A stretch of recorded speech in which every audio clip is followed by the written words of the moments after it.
Hi, my name is Crystal Wheat. First of all, I'd like my audience members to introduce themselves, and here we go. My name is Israel Wheat. I'm a freshman at Albany State University. My name is Tyrone Tall. I'm a landscaper.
Good morning. Homicides are subdivided by intent. Homicide is the most extremely violent act that you can commit against another human.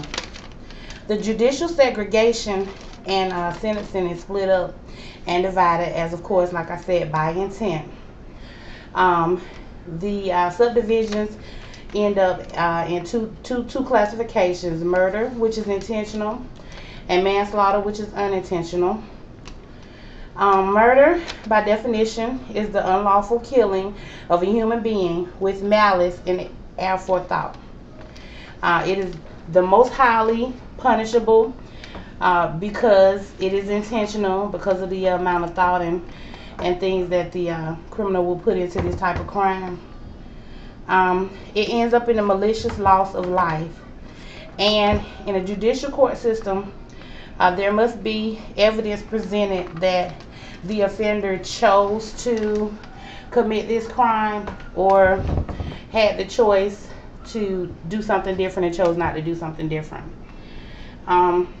According to the article that I researched, intimate versus non-intimate partner murders, a comparison of offender and situational characteristics, 43% of murder is committed by strangers, which is on the low end, less than half.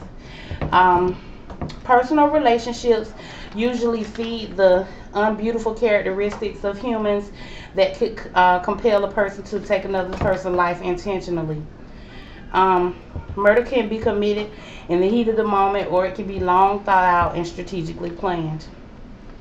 Manslaughter is the unlawful killing of a human being without malice or premeditation.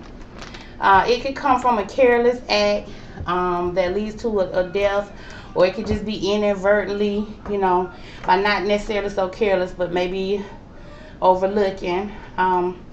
Condemnation and life sentences are prohibited in these type of crimes because the crimes are less malicious.